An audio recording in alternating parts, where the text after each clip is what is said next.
Now, regarding the crash in the Southern Indian Ocean, it should also be obvious that it did not happen there.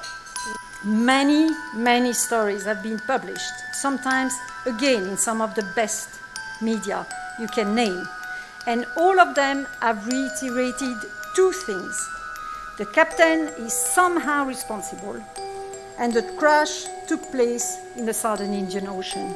And these two elements, as I've said, I'm probably the only one to bluntly and very clearly say are wrong. Based on the theory proposed by French investigative journalist Florence de Changy, this video summarizes the key timeline of events about what could have really happened to Malaysian Airlines Flight 370.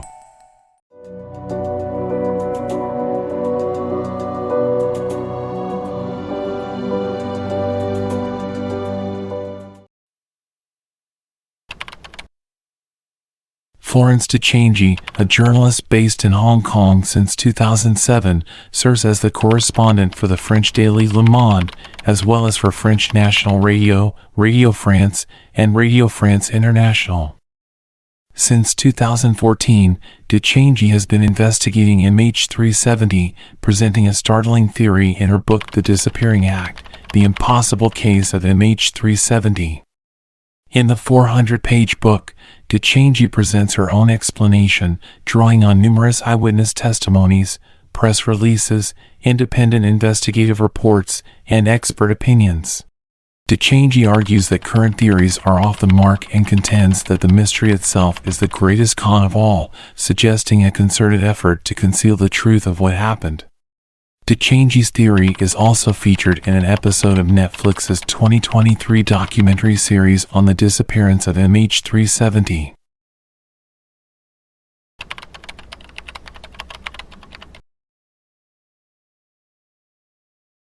De Changy's investigation concluded that MH370 made no U-turn, and no one turned off the transponder in a car's aircraft communications addressing and reporting systems.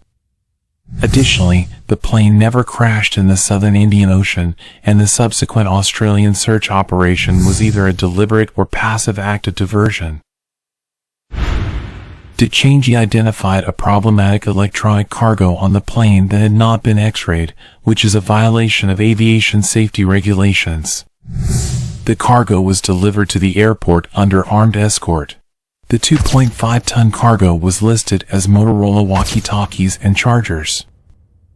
She also learned that two U.S. AWACS, Airborne Warning and Control Systems, long-range radar surveillance and control centers for air defense, had been operating in the area.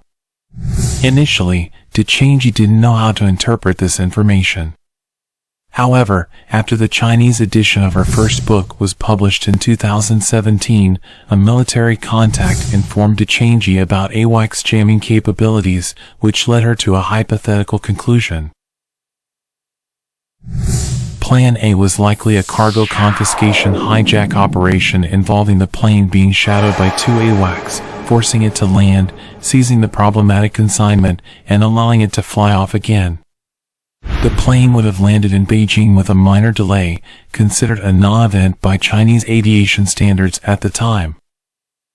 Furthermore, the intercept was planned at the point where Vietnamese air traffic controllers would assume responsibility from their Malaysian counterparts. De Changy believes this scenario, based on a mix of sources, clues, and confidential documents, failed because the experienced pilot refused to go along with Plan A. As a result, she hypothesizes that the plane was shot down accidentally or intentionally, most likely by a fighter jet, missile, or a new laser-guided weapon system that the U.S. had been testing in the region. It's public knowledge that China was very eager to acquire highly sensitive U.S. technology in the field of surveillance, stealth, drone technology.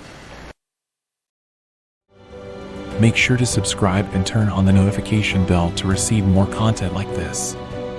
Also, check out other videos as we continue exploring mysteries, incidents, and crimes.